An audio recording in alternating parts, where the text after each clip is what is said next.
오늘은 초반에 어제보다 더 무서웠죠. 무려 장중에 마이너스 12%까지 빠졌는데 어제에 이어서 오늘도 드리고 싶은 말씀은 너무 걱정하지 않아도 된다. 그리고 오늘은 어제와는 다르게 롤러코스피였죠. 내렸다 올랐다 내렸다 올랐다. 하지만 확실한 거는 어제보다는 조금은 재미있는 반등이라고 섣부르게 말하긴 좀 그렇지만은 그래도 어제보다는 희망적인 사인들이 조금씩 나오기 시작했다. 그리고 더불어서 오전에 SK하이닉스 실적 관련해서 컨퍼런스 콜이 있었죠. 아마 들으신 분들도 계실 텐데 대부분은 다들 욕을 많이 하셨어요. 너무 뻔한 소리를 한다. 아니 대한민국 최고의 기업인데 너무 드라이하게 IR을 하는 거 아니냐. 하지만 재미있었던 거는 그 와중에서도 오늘 SK하이닉스 C 레벨 분들이 하셨던 말씀 중에 굉장히 중요한 숨어있는 비밀들이 있었어요. 그래서 오늘 롤러코스피 같았던 어떻게 보면 어제보다 마이너스 12%까지 내려가면서 더 살이 떨렸었는데 그 움직임의 진실이랑 그리고 SK하이닉스 실적 콜에서 우리가 어쩌면 간과했던 정말 깊은 비밀들을 한 번까지 읽어보면서 앞으로 코스피가 어떻게 그리고 삼전 닉스가 어떻게 300만 닉스에 물린 나를 구해줄 수 있을지 그 가능성을 타진해봐야겠죠. 일단 오늘 코스피 차트부터 본다면은 아침에 살짝 오르다가 점심 지나서 갑자기 뚝 떨어지고 저녁까지 확 다시 올라왔죠. 이게 얼마나 정신없는 거냐면은 보통은 한 달 동안 겪을 일들을 하루 만에 다 겪은 거죠. 롤러코스터 좋아하시는 분들도 오늘은 정말 어지러웠다. 그런데 여기서 정말 중요한 게 있는데 오늘 제일 많이 떨어졌던 그 순간에 우리가 올해 2월에 봤던 그 낮은 가격대랑 거의 똑같은 자리까지 내려왔어요.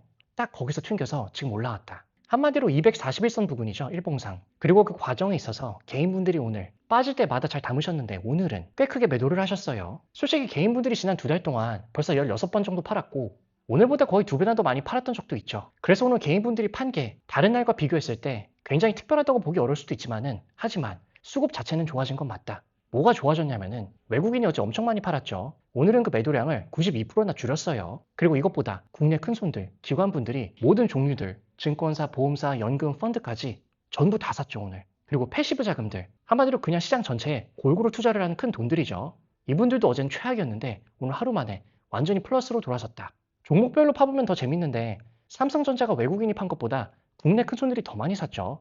무려 177%, SK하이닉스도 외국인이 판 것의 90%를 국내 큰손이 다 받아냈어요. 어제는 이게 각각 거의 0%, 28%였는데 오늘 정말 확 좋아진 거죠. 이 177%, 90%가 뭐냐면은 흡수율인데 외국인이 판 돈 대비해서 국내 큰손들이 얼마나 받아줬냐 이걸 계산한 비율이죠. 즉 삼성전자가 외국인이 오늘 약 7천억 이상 팔았는데 국내 기관이 약 1.3조를 샀죠. 즉 기관이 산 돈 나누기 외국인이 판 돈, 이게 177%라는 거죠. 즉 외국인이 던진 것보다 국내 기관이 더 많이 사갔다. SK하이닉스도 외국인이 대략 1.2조 팔았는데 국내 기관이 1조 원 이상을 샀죠. 즉 외국인이 판 물량 나누기 국내 기관이 산 물량 90%가 나왔어요. 외국인이 던진 물량의 90%를 국내 기관이 받아냈다. 그리고 오늘 이제 여기가 제일 재미있는 부분인데 차트에 매물대라는 게 있죠. 올해 1월에서 3월 사이에 코스피가 몇 달 동안 지금이랑 비슷한 가격대에서 오래 머물러 있었는데 이거를 우리가 유명한 낚시터라고 생각해보면은 그 몇 달 동안 정말 많은 사람들이 거기서 낚시를 했죠. 주식 매매를. 그래서 이 자리는 다들 아는 굉장히 유명한 자리예요. 물고기가 잘 잡히는.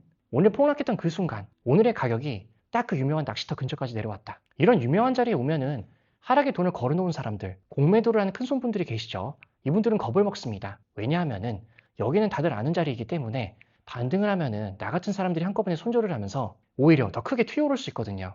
이걸 숏 스퀴즈라고 하죠. 쉽게 말하면은 내게진 사람들이 갑자기 급하게 자기 돈을 회수하려고 몰려드는 거예요. 그리고 실제로 확인을 해보면은 실제로 그랬다. 선물 시장에서 이틀 연속 외국인이 하락에 걸었던 돈을 급하게 되찾고 있죠. 그리고 그 규모가 어제보다 오늘 더 커졌죠. 즉 오늘의 반등은 새로 확신이 생겨서가 아니라 유명한 낚시터 앞에서 겁먹은 도망자들이 급하게 지금 돈을 챙겨 나오는 것일 수도 있다. 그리고 이제 여기서 알아야 될 투자 성향에 따라서 보수적으로 접근을 할 수도 있고 공격적으로 접근을 할 수도 있는 그 구간인데 지난 두 달간 이런 큰 폭락이 총 9번 정도 있었어요. 멀쩡하다가 갑자기 터진 날, 전날 터진 게 오늘은 좀 덜 아픈 날, 갑자기 터진 날 같은 경우에는 전부 실패했죠. 며칠 뒤 결국 더 낮은 곳으로 떨어졌어요, 다시. 그런데 전날보다 덜 아픈 둘째 날에는 딱 두 번 있었는데 둘 다 그래도 단기적으로는 반등에 성공했다. 오늘이 바로 이 두 번째 패턴이랑 똑같은 구조죠. 어제보다 오늘이 덜 아팠으니까. 다만 여기서 오늘만의 특이점이 있다면은 오늘 사고 판 돈의 규모가 그 성공했던 두 번보다 3배에서 5배가 더 크다.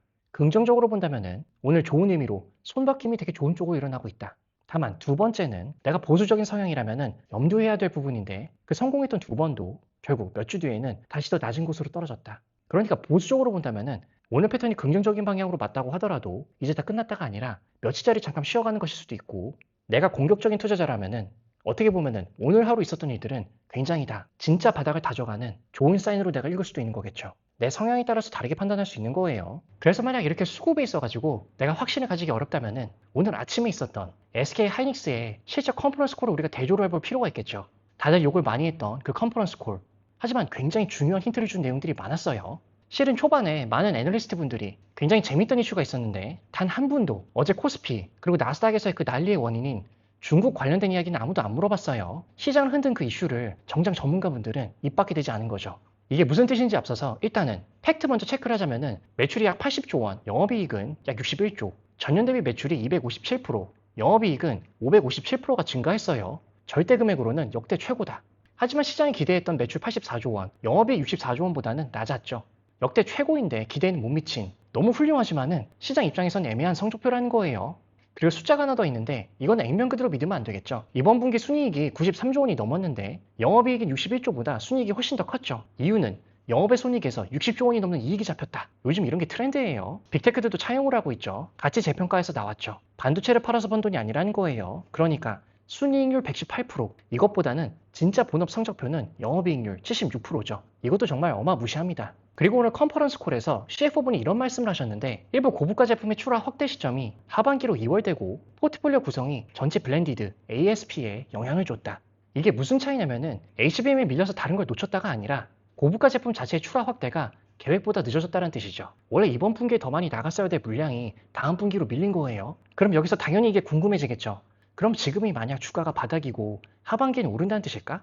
논리적으로는 맞는 방향이에요. 2월 된 물량이 하반기에 정상화되면은 매출 마진이 자연스럽게 올라가는 게 산수상 맞죠. 계산상. 회사도 하반기 비트그로스가 상반기보다 높을 것이라고 자신있게 말했어요.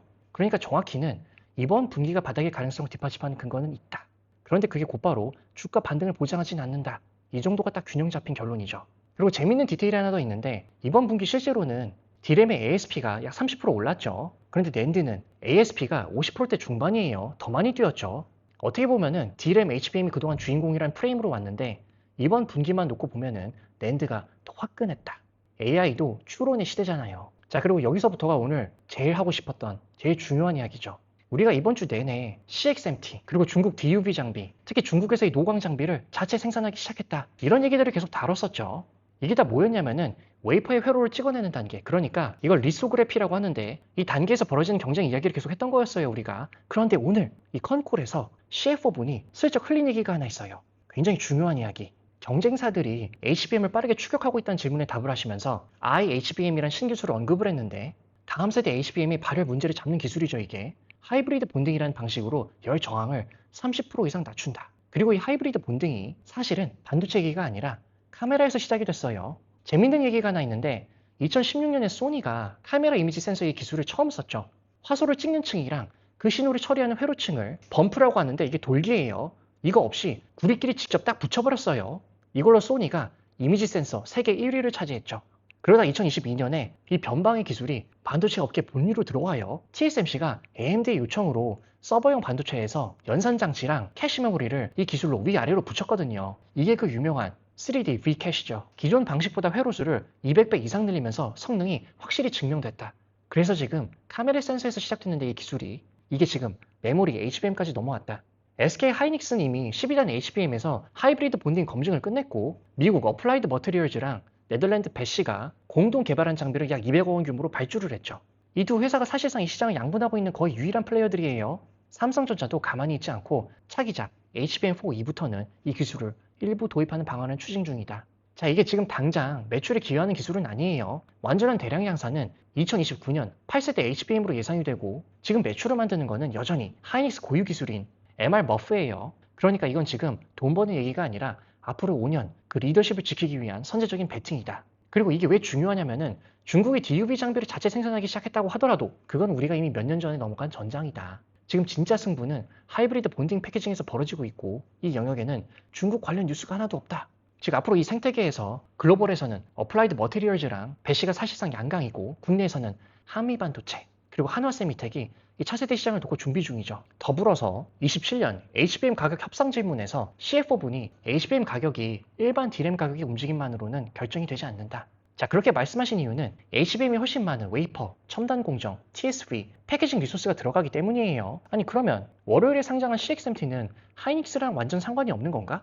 다만 그건 좀 과한 결론일 수가 있는 게 하이닉스 매출에서 D램이 73%를 차지하는데 이 안에 HBM은 일부죠. 그래픽스 세그먼트에 있어요. 모바일, 컨슈머, PC, 일반 서버 같은 범용 D램도 여전히 상당한 비중이죠. 정확한 그림은 그래서 CXMT가 위협하는 건 정확히 이 범용 D램 영역이고 이건 지금도 하이닉스 매출에 의미 있는 부분이다. 반면 HBM 영역은 장기 계약이란 기술 격차 때문에 상대적으로 많이 보호를 받고 있다. 즉 위협에 대한 공포가 회사 전체는 아니지만은 절반 정도에는 집중이 될 수도 있다는 게 맞는 거예요. 그런데 여기 전략적으로 굉장히 흥미로운 포인트가 있는 게 오늘 실적 미스의 원인이 고부가 제품 출하 2월이었다는 거는 하이닉스가 지금 의도적으로 캐파를 범용해서 HBM 쪽으로 계속 옮기고 있다는 뜻이에요. 즉 하이닉스는 이미 스스로 CXMT가 싸우고 싶어하는 그 전장에서 몸을 빼고 있는 중이죠. 그래서 시간이 갈수록 하이닉스의 중국 리스크 노출은 결국에는 구조적으로 줄어들 가능성이 굉장히 높다. 그리고 서두에서 말씀드린 대로 이건 좀 메타적인 얘기인데 재밌는 건데 이 컨콜 바로 전날에 코스피가 중국 반도체 이슈로 오늘도 많이 빠졌지만은 어제도 많이 빠졌었죠. 그 어제 서킷 브레이커까지 발동된 그 다음날 열린 건데 이 중국 경쟁 얘기를 직접 묻지 않았던 이유는 애널리스트 분들이 두 가지로 볼 수가 있겠죠. 기관 애널리스트 분들 사이에서는 이미 HBM엔 당장 영향이 없다. 이 공감대가 있어서 질문할 가치를 못 느꼈거나 아니면 전날 터진 이슈치고는 아직 소화가 덜 됐거나 그래서 어떻게 보면은 이 하이닉스 실적과 더불어서 내일은 삼성전자가 사업 부문별 세부 실적을 처음 공개하는 날이죠. 오늘 우리가 판 프레임을 그대로 걸어서 보면은 훨씬 날카롭게 볼 수도 있겠죠. 그리고 더불어서 내일 삼성 실적이 나오기 몇 시간 전에 훨씬 더 큰 게 하나 있죠. 미국 연준의 기준금리 발표. 이게 왜 진짜 흥미롭냐면은 표면적인 확률 말고 그 뒤에 있는 논리를 좀 더 깊게 풀어보면은 시장이 지금 3.5에서 3.75% 동결이 유력하게 보고 있는데 62% 정도 되죠. 그런데 0.25% 인상 가능성이 일주일 전에 16%에서 지금 38% 정도로 폴리마켓에서도 일주일 만에 8%가 오른 27%로 뛰었어요. 일주일 만에 인상 베팅이 2배가 넘었다. 이게 지금 왜 이렇게까지 뜨겁냐? 첫째, 이건 순수 경제 판단을 넘어서 독립성의 과시의 문제이기도 하다. 채권 시장의 베테랑인 하비 베스먼이 0.5% 인상은 새로운 보안관이었고 케빈 워시죠. 대통령한테 휘두르지 않는다는 것을 보여주고 싶어 하는 거다. 트럼프가 계속 금리 인하를 압박하는 상황에서 신임인 워시 의장 입장에서는 인상 자체가 나는 정치적인 압력에 굴복하지 않는다는 메시지가 될 수 있다는 거죠.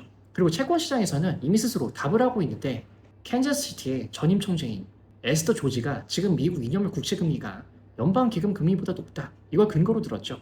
원래 금리 인하가 예상되면은 2년물 금리가 기준 금리보다 낮게 거래가 되죠. 그런데 지금 반대로 2년물이 더 높다. 즉 채권 시장 스스로가 금리는 더 올라야 된다. 여기에 돈을 걸고 있다는 신호죠. 그리고 지금 미루면은 나중에 더 크게 맞는다는 논리도 있죠. 지금 결정을 미루면은 9월에 0.5% 이상 확률이 오히려 높아진다. 즉 안 올린다는 선택지가 점점 좁아진다는 거예요. 그리고 시장 포지셔닝 자체가 지금 역대급인 게 8월 연방기금 금리 선물 미결제 약정이 금요일 91만 건으로 역대 최고를 찍었고 월요일에는 약 97만 건으로 더 늘었죠. 양쪽 다 대비해서 지금 해지를 걸고 있다. 즉 어느 쪽으로 결론이 나든 반응이 평소보다는 훨씬 격렬할 가능성이 높은 거예요. 그러니까 정리하면은 동결이 유력하긴 한데 이번에는 그 어느 때보다 인상 쪽 논리도 탄탄하다. 그리고 만약 깜짝 인상이 나온다면은 이건 달러 강세랑 글로벌 자금 이탈로 이어진 시나리오이기 때문에 우리가 지난주부터 계속 봐왔던 레버리지 청산, 외국인 매도 구조를 다시 자극할 수 있는 어쩌면 하나의 뇌관이 될 수도 있는 거죠. 자, 어제 오늘 무섭고 힘든 시간이었는데 계속해서 앞으로도 같이 확인해보는 게 조금은 더 우리 마음이 편해질 수 있어요. 자, 영상이 도움이 되셨다면 구독, 좋아요, 하이프까지